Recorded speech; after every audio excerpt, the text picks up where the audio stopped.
Today we're going to repair a Whirlpool dryer with code F01. So I've had this Whirlpool Duet dryer for a very long time. I believe it's about 15 years, and typically that's when it starts happening, when you see this F01 error. And what this indicates is a problem on the control board. And that's what we're going to troubleshoot today, and we're going to show you how to permanently fix it. The first thing to do is obviously remove the top cover. It's held in by 3 screws, and I believe they're 1/4 socket. So you're going to remove those 3 screws, and we're going to have access to the controller board. Here you see the controller board, and before you do anything, I suggest that you take a picture so you know what all the cables plug into. So I'm going to start unplugging things, but I did take a picture. That way when I plug things back in, I know exactly where they go. So I highly suggest that you do that. Take a picture of the board showing the connections. That way later on you can put the connections back the way they were. So again, all I'm trying to do here is get access to the board by removing all the cables. And then this metal bracket here is held on by 2 screws. And I'm going to remove those 2 screws, and that's going to make it easier for me to get to the board and to remove the board. So once that metal bracket is loose, you'll have more slack and therefore better access to get to that board. The board is held in place by 1 screw. I'm going to go ahead and remove that screw. And then this whole plastic piece is going to come up, and that's where the board is housed. On this plastic piece here, there's a tab. You press that in, and then it comes out. So now we have the housing, this plastic housing, and the board inside there. There's a few tabs on either side, and with a slotted screwdriver, you can go ahead and press those in, and then the board comes out like so. And right away, you can see the issue here. We have a burned pad, and you can see the scorch mark, and that pad is typically burned on the relay. So if you do a search on the web for the F01 error, that's typical of Whirlpool, Amanda, Maytag. First thing we're going to do is we're going to go ahead and clean it with the alcohol that we have here, and links are available in the description. So we're just going to clean this very well to see what we have and what we have to work with here.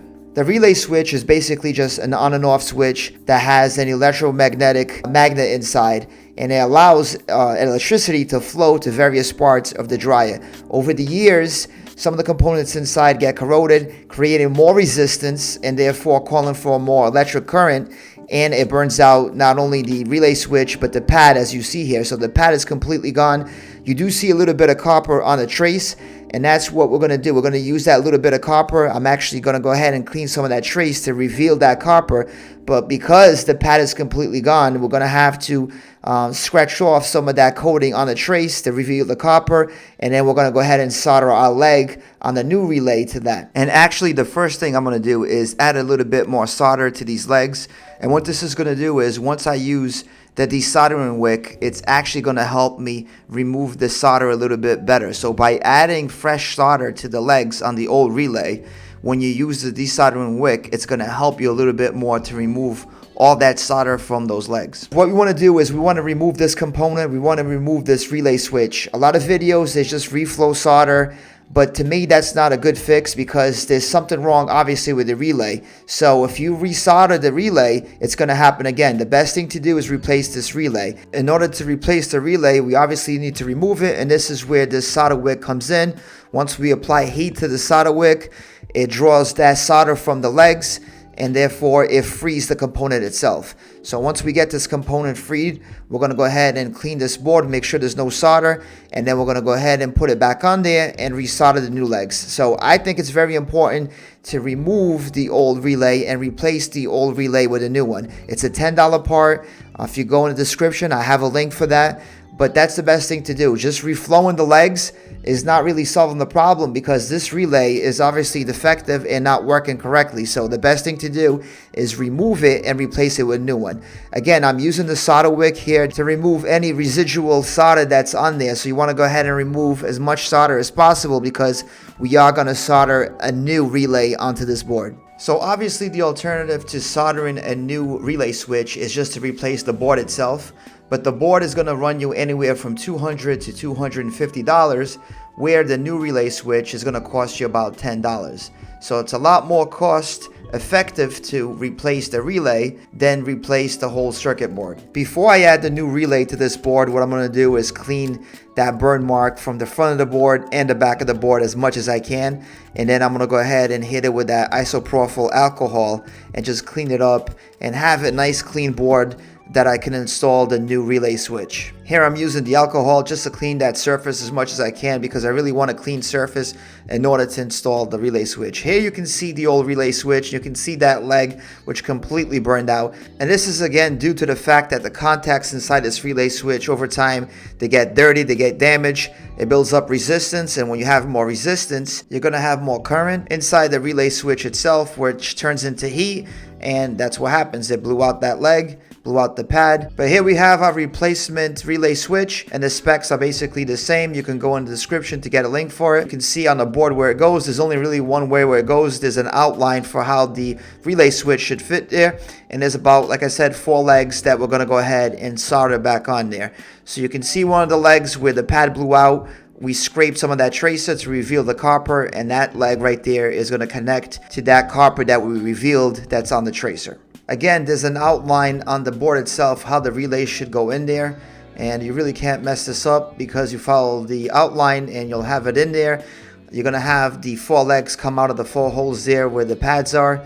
And now what we're going to do is we're going to go ahead and hit it with some flux. So before we solder, we're going to hit it with some flux. The flux is basically going to go on the pad.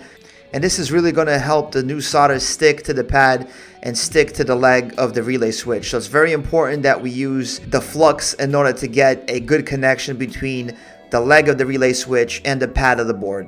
Once you have your flux on the pads, the next thing to do is solder those legs in there, and you gotta wait till your soldering iron is really hot. And what I like to do is with the tip, I like to touch one side of the pad and one side of the leg only, keeping the solder on the opposite side. The flux and the heat is gonna go ahead and suck that solder to the pad. So the flux is really what makes that attraction between the solder and the pad. So again, it's very important that you have the flux on there. Now when you do this, you don't want to put too much solder, just enough to hold the pad in place and cover the pad. And really, if you do this right and your soldering iron is hot enough, the solder will want to do its thing. It basically wants to go ahead and solder itself to the pad and the leg of the relay, and the solder helps doing that. So what I'm doing is just slowly melting some of that solder onto the pad, onto the leg, and pulling away. A little goes a long way. Here on this pad, this is the one that the pad is completely gone, and I have to make sure I put a little bit more solder than the other one. So if you look to the one on the right of this, there's a little bit of solder on this one. I had to put more because this is the one that we had to reveal a little bit of that copper from the tracer. So this one is going to require a little bit more solder than the other ones. You can see the other 3 right next to it, the 2 on top, and then the one on the right really looks good. But this one, you just have to have a little bit more solder because there was no pad there whatsoever. So I want to make sure that the leg has solder, and then the solder is also touching the exposed copper that we have there. So the next thing to do once you get that relay switch on the board is really to inspect your work. Make sure that the soldering job that you did is okay, that you don't see any visible issues. And if you do and you need to go back and add a little bit more solder to one of the legs, go ahead and do so. On here, I'm going to go ahead and add a little bit more solder to the pad or to the leg that has no pad. Just a little bit more. I felt like it needed a little bit more solder, so that's what I'm going to do. On another note, this is not something that I do every day. I'm not an expert. I probably do this once a year. So I know if I can do this, it's fairly easy to do, that you can do it as well. It's not that difficult.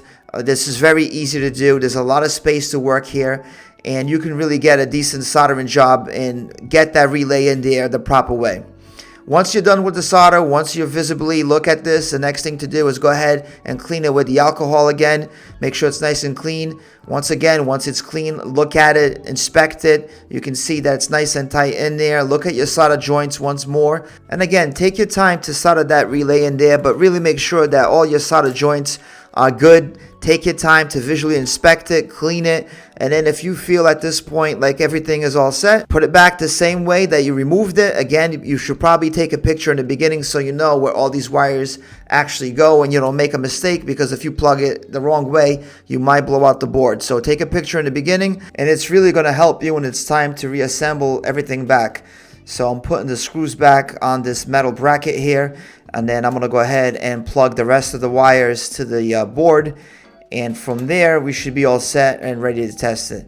Again, I advise you to take a picture. Make sure you put these wires back the right way, because you don't want to fix the relay and then plug things the wrong way and blow out the board.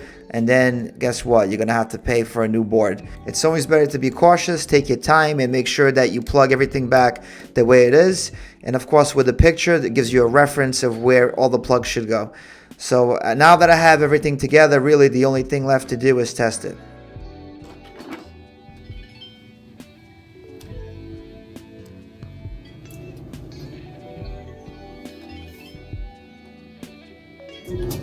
So there you have it, our dryer is working once again, and I believe that we repaired this the right way by removing that faulty relay switch and replacing it with a new one. So if this has been helpful, put a like, leave a comment, and subscribe for more videos.